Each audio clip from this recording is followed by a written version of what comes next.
Bismillahirrahmanirrahim. Assalamualaikum warahmatullahi wabarakatuh.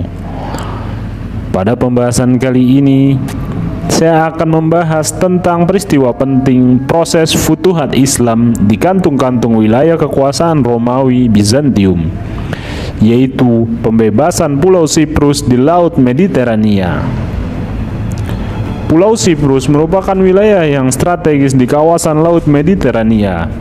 Sejumlah ahli menyebutnya sebagai pulau terbesar di Laut Mediterania.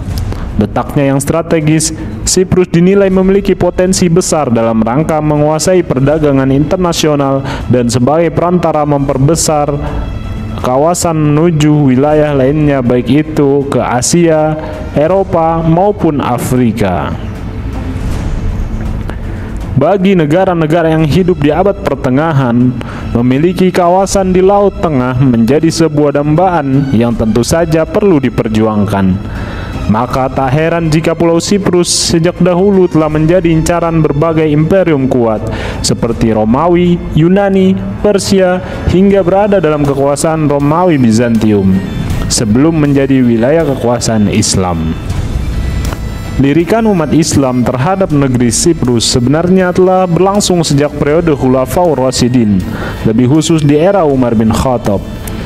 Pasca menaklukkan Syam, Muawiyah bin Abi Sufyan selaku gubernur Syam melihat bahwa Siprus adalah wilayah strategis yang jika berhasil dikuasai akan dapat memukul mundur pasukan Romawi yang tidak lain adalah musuh bebuyutan bala tentara Muslim kala itu.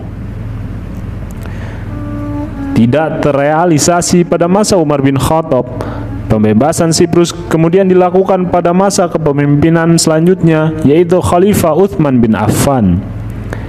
Dipimpin oleh Muawiyah bin Abi Sufyan bersama seorang jenderal syarat pengalaman, Abdullah bin Qais al-Harithi, seorang jenderal bergelar Abu Bahriyah Asy-Syami yang telah mengikuti 50 kali peperangan.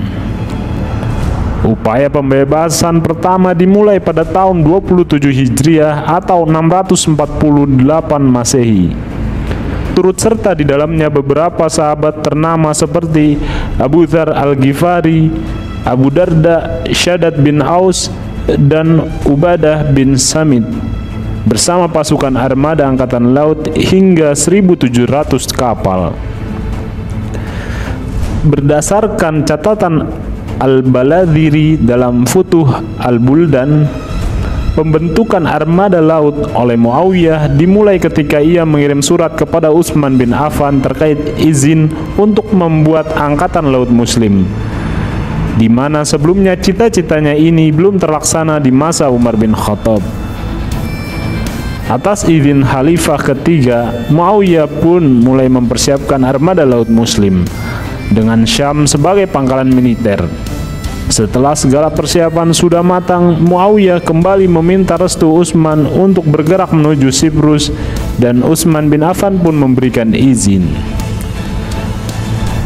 Pada tahun 28 Hijriah atau 649 Masehi,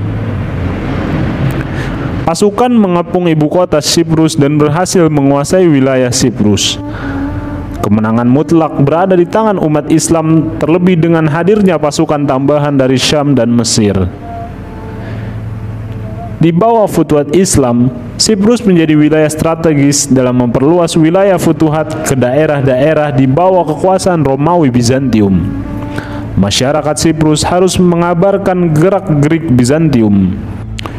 Siprus juga harus membayar jizyah kepada kekhalifahan sebesar 7.200 dinar per tahun dan tidak membocorkan rahasia kekhalifahan.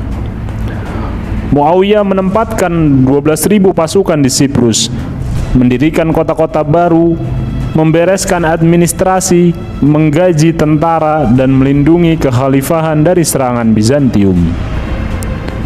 Dalam sejarah, operasi militer menuju Siprus merupakan pertempuran angkatan laut Islam pertama dalam sejarah umat Islam. Alangkah beruntungnya awal percobaan dan langsung memperoleh kemenangan. Tentu ini menjadi pelucut semangat langkah futuhat laut tentara Muslim selanjutnya. Wassalamualaikum warahmatullahi wabarakatuh.